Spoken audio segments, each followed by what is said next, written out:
Hey everybody, welcome back to another episode of my channel where we go over basic cybersecurity and pen testing framework and lessons using the TryHackMe platform. If you're not already a member, definitely uh, you can use this machine for free, but there are paid options, which I definitely want to recommend if you do plan on uh, working with this CTF uh, platform. It's good. It's a good platform to learn the principles of cybersecurity and pen testing, so I recommend it. So today we are going to go over one of the big ones, which is called Metasploit, which is the exploit framework or Metasploit framework, as it's known in many, as it's just known. Um, Part of this is going to be a lot of theory, but for the most part, let's just try to get it through. And I'm going to teach you about what Metasploit is and how to the basic um, the basic way to use it. It gets extraordinarily, it gets more intense, but this is going to be the basic kickoff. So, what is what is Metasploit? Introduction to Metasploit. If you haven't already, go ahead and kick off that machine, kick off this machine, and we come back up. So, Metasploit. Are we ready? Is everybody ready? Metasploit is the most widely used exploitation framework. Metasploit is a powerful tool that can support all phases of penetration testing, from information gathering to post-exploitation. Metasploit has two main versions, Metasploit Pro and Metasploit Framework. I've never used Metasploit Pro because I'm broke. Uh, Metasploit Framework is enough to do what anybody's been wanting to do in pen testing, so this is the one we're going to stick with, and this is the one we're going to be teaching you from. So the commercial version has that facilitates the automation and management of tasks. This version has a graphic user interface.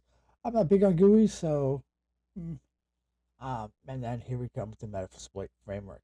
This is the open source version that works on the command line. This room will focus on this version, installed on the attack box and the most common penetration testing Linux distribution. So it'll be found in Kali Linux as well as Parrot, uh, which are the two main ones. Um, I don't really use Parrot, so I don't really know what to tell you. So the Metasploit framework has a set of tools that allow information gathering, scanning, exploitation, exploit development, post-exploitation, and more. So we can craft payloads here. We can find information about targets. We can scan targets. So it's kind of an all-in-one Swiss Army knife of. But it has its purposes and it has its times when you should use it and when you should not use it. While the primary usage of Metasploit framework focuses on penetration testing domain, it also is useful for vulnerability research and exploit development. The main components of Metasploit framework can be summarized as follows: MSF console, modules, and tools. MSF console is the main command line interface. Modules are the tools inside the framework in which you can do exploit scanners and payloads, and the tools are the standalone features like vulnerability scanning, research, etc., etc. This room will cover the main components of Metasploit, while providing you with sound foundation of how to find relevant exploits, set parameters, and exploit vulnerable services on target systems. Once you have completed this room, you'll be able to navigate and use Metasploit command line comfortably. Press the start button, which we already did, and we can move right along. Main components of Metasploit.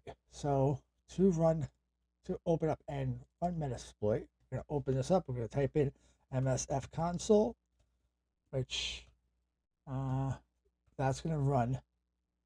Yep, MSF update to update the latest version. We're not going to do that right now. This console will be your main interface.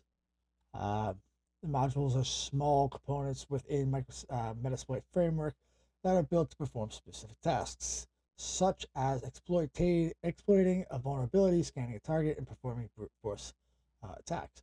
This is not going to be your all-in-one stop, but Metasploit is pretty strong, pretty powerful, so it's going to be one of the ones you use quite a bit. And when this gets to the MSF6, which is going to be here in a second, should be, that's when you know it's fully loaded. That one's not doing it. We'll just wait. So before diving into modules, it would be helpful to clarify a few recurring concepts: vulnerability, exploit, and payload. Exploit is part of the code that uses a vulnerability present on the target system.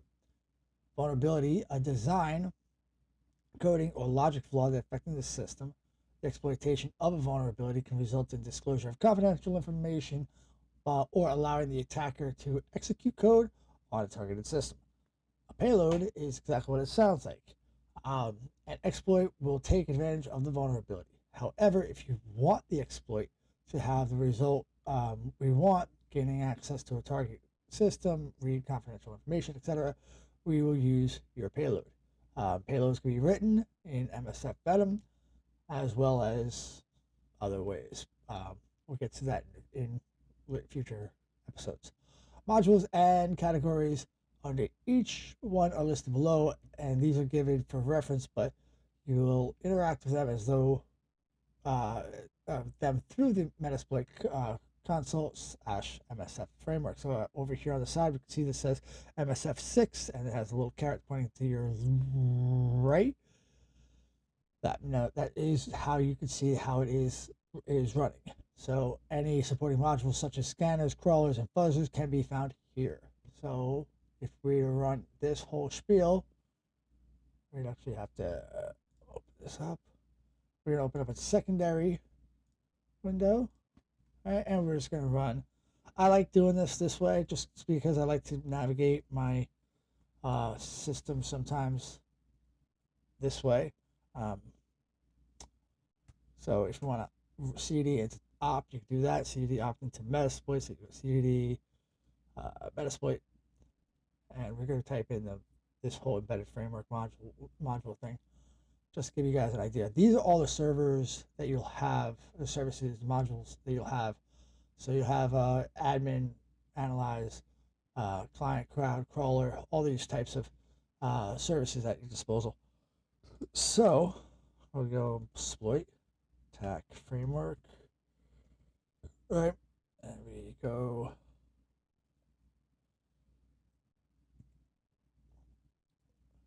exploit framework, embedded. All right, framework. There's a lot here. I know that much. Modules tree. Okay. Slash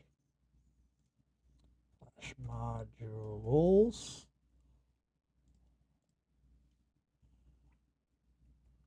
Okay, modules. All right. And then tree.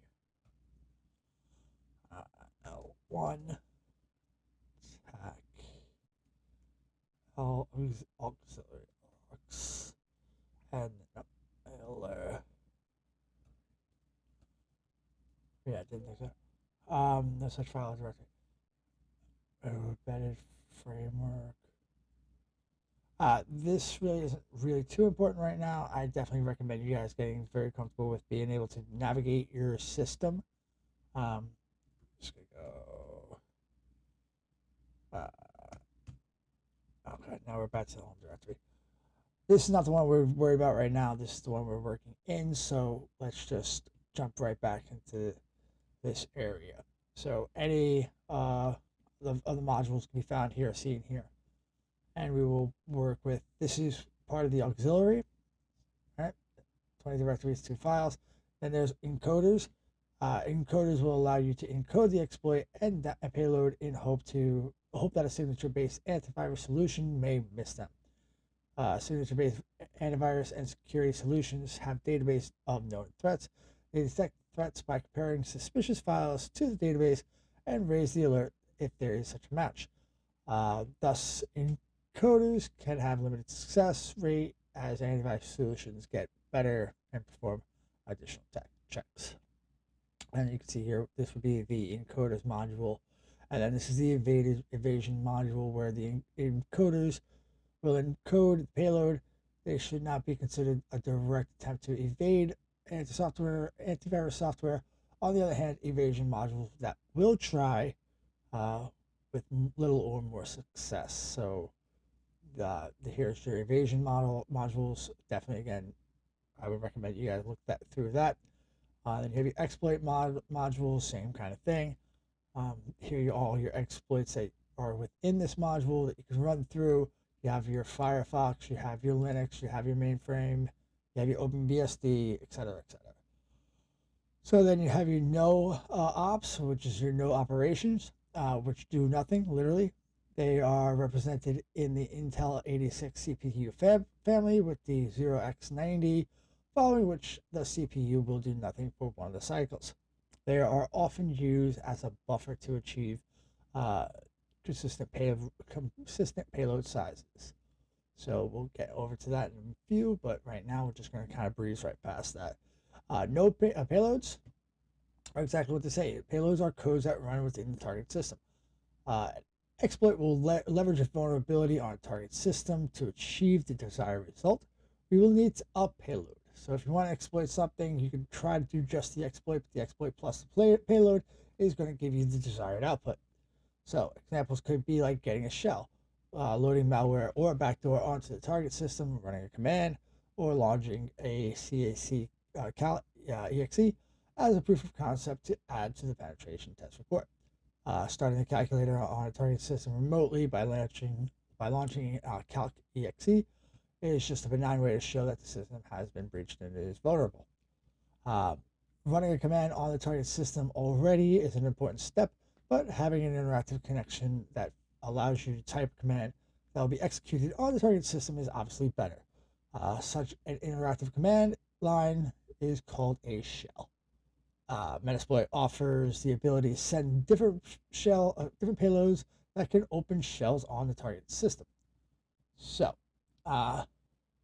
we will get into this. There are four different directories under payloads. There are the adapters, the singles, the stagers, and the stages. The adapters wrap a single payload to convert them into two different forms.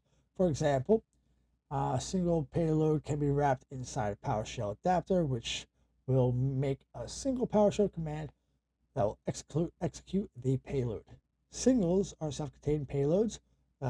Add user launch notepad.exe, and they do not need to download an additional component to run. Stagers are responsible for setting up a connection channel between Metasploit and the target system. This is useful when working with staged payloads. Staged payloads will first upload stager on the target systems, then download the rest of the payload in stages, so the rest of the payload stage. This provides some advantages to initial size of the payload and will be relatively small compared to the full payload once sent. And then there's stages, which downloads the stager. This will allow you to use larger size payloads without getting caught. So, coming through to here, Metasploit has a subtle way to help you identify single, also called inline payloads, and stage payloads. Generic shell reverse TCP, Windows x64 shell reverse TCP, both are reverse Windows shells. The former is an inline or single payload, as indicated by the quotation marks between the shell and reverse, while the latter is a stage payload that is indicated by the slash. It's not shown there, so we'll go through that in another portion of this deal. Post modules are the things that you would be doing on the post exploitation stuff. So the post module will be useful in the final stage of the penetration test process listed above / post exploitation. Okie dokie. What is the name of the code taking advantage of the flaw in the system? Well, that's going to be exploit. All right. What is the name of the code that runs on the target to achieve an attacker's goal? That would be payload, right? All right. A self-contained payload is called stages. I believe it's called stages. Nope. I believe this is a stage. Nope. All right. It's singles too. Huh. How about that? All right. So we started off MSF console, so we're going to get into the nitty gritties here. As previously mentioned, we have started this up so we could start getting into the fun parts of this. Once launched, you can see the command line change to MFS 6, 5, depending on the installed version. And this can be used as a regular line command line. As you see below, you can do the ls command, and this will give you exactly what ties into your home screen, which lets you list the contents of the folder from which Metasploit was launched. Right? So it is followed by a ping sent to Google's DNS as we operate from the attack box, which is a Linux. Let's go ahead and add C1. Okay, we'll do that just because we are rocking and rolling with the machine. C1.8.8.8. Nope, that doesn't work. Let's go like that. And more. Oh no. Oh yeah, so that just ran one single ping. So that's what tells you that the system and the framework is actually live and connected to the internet. It's always a good thing to do. It is completely useful when you are running any kind of test. So, like every and all programs, if you type in help or any way, a manner of help, you'll get a will allow you to use something on the subset. The help command can be used on its own specific command below. Right. So, help. Let's see. Help. Help. TXT. And I'm just following. I'm just typing in as we see. No such command. Right. So not really too much worried about that.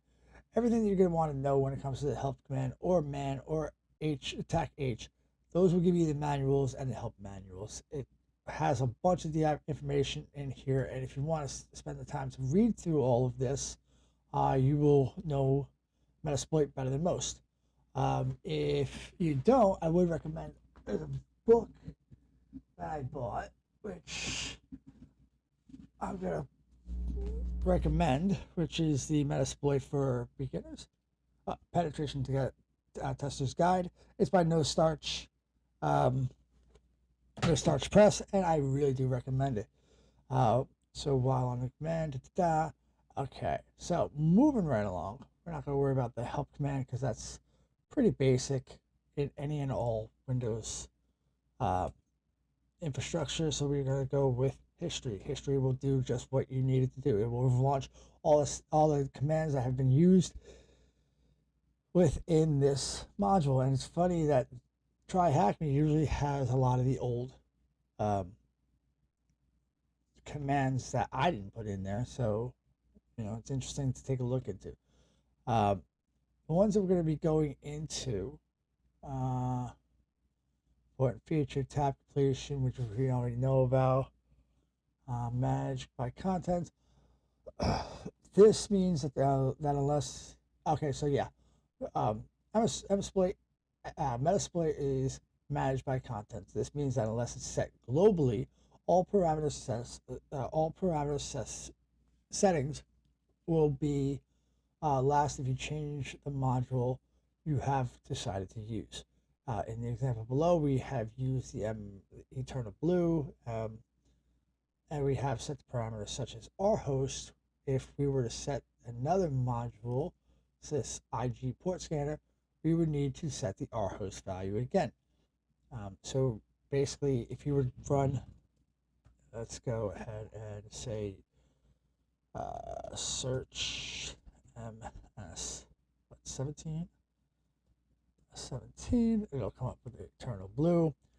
That's the easy way to try to find the modules you're looking for. You simply type in search whatever you want to look for. If you want to look for eternal blue or this, which is a well-known exploit, you would sit here and say, hey, search for eternal blue, and let's say you wanted to use it, you just go type use, and then whatever the number would be on the screen. So you see 27, 28, 29, that's the module you'd be using.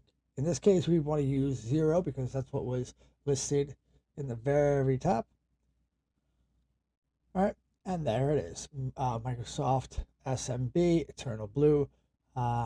This was a government project that was accidentally leaked and was given to the people of the hacker community.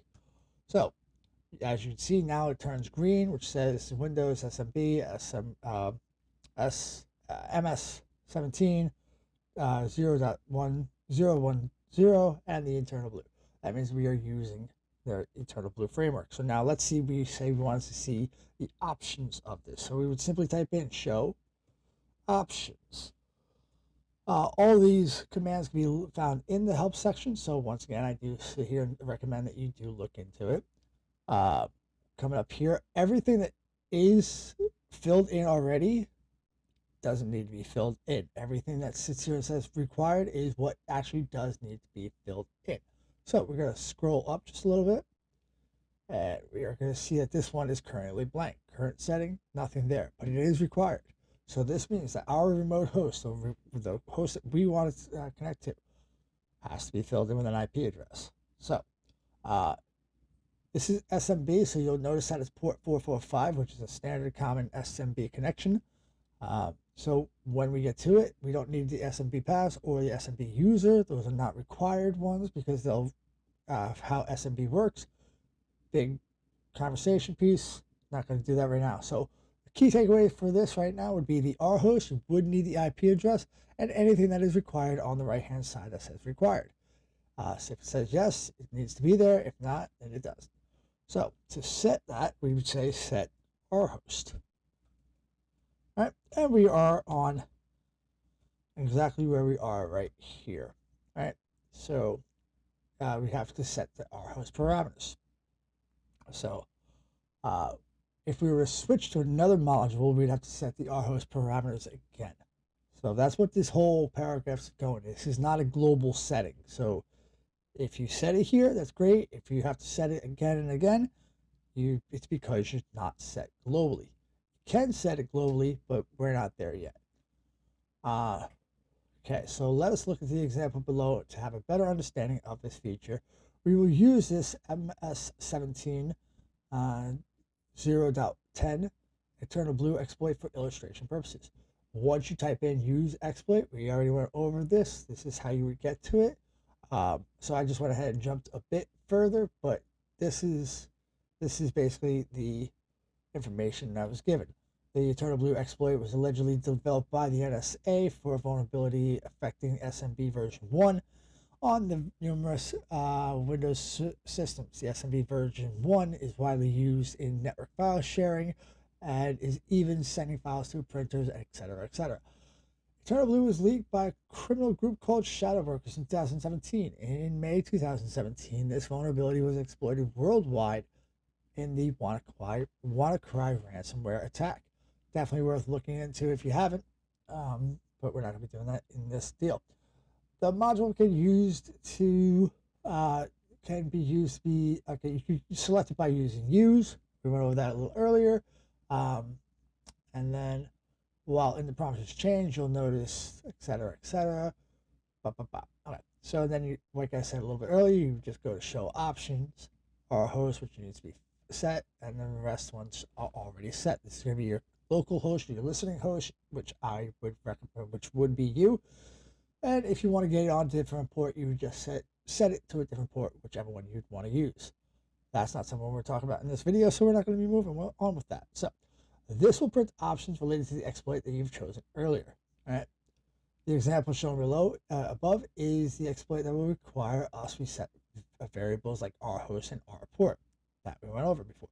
On the other hand, the post exploitation module may only need us to set the session ID. We'll get to that in a few, but for right now, a session is the existing connection to the target system that the post exploitation module will use. So the show command can be used in any context following by a module type. So auxiliary payload, exploit, etc. To list all available modules. Sorry. So yeah, all available modules. The example shows below the list payloads. So we're coming back over here. We want to see here and say what the payloads are. So we'll see here and type in the show payloads. These are the payloads in which can be used with the external blue exploit. So you can see the ones that are listed below and the ones that are listed here. There are currently 73 within this platform.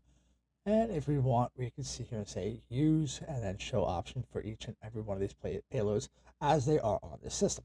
So if we want to leave this, we just simply type in back and we are back to the home screen or the command line interface that you would see on your home screen of, basically of your CLR, CML,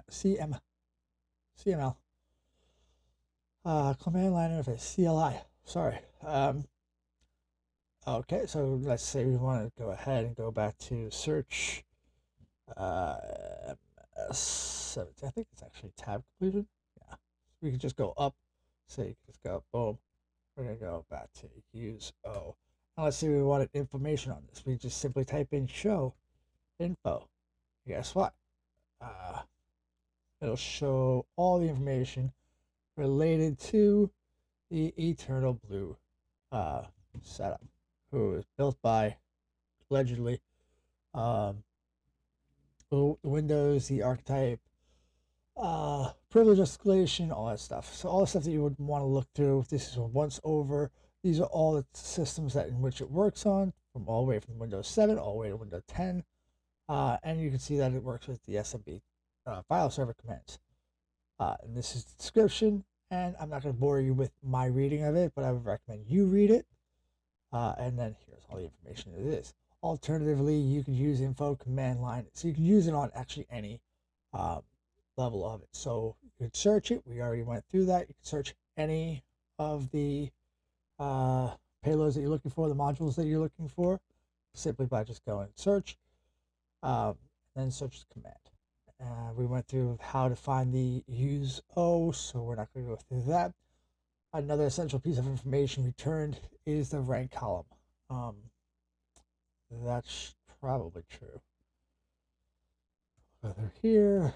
We'll go through that. The rank column is basically a simple, we are not configuring any payloads. Right here on the right side, you can see disclosure date, and I can't get over there, but we will expand this. And I know that this video is getting a little bit long, so we are going to cut it off when we're at the end of this deal, and we will pick it up on a second one video, probably Metasploit 2. So you can see rank right here. You got the disclosure date of when it was released. The rank is average. That means that it's going to work, but it has an average rating. So normal, obviously the higher ones, great, excellent, normal. Great's going to be one of the ones you want to work for. Something like normal or without any of these, not going to be something you want to work with, or at least you want to use at your discretion, and it might not be worth your time during a pen test. So how would you search for a module related to Apache? So you go search, right? And then since you want to look up anything with the Apache, you would go Apache. Done. All right. Who provided the now we have to do SSH login module. So we are going to come over here and we're going to look. We're going to back. All right. And we are going to search SSH underscore login. Right. That's what we're looking for. Not the public key. Scanner, SSH login. Okay, so we are going to use 0, just like so. And we are going to go show info because we want to know who gave us the information about this. So we are going to come up here and give me another SSH login by Todd B. Toby. So, or Toad database, TOD. And as we go through, that's all we got going on. So let's see how working with modules is. All right, working with modules is going to be its own video because I don't want to make this one too long, and then the summary is just a summary saying that you've added it. So feel free to play around with Metasploit. There's plenty of documentation on this, so I would recommend you guys to getting your feet wet and getting it dirty, get your hands dirty, feet wet, and all that stuff.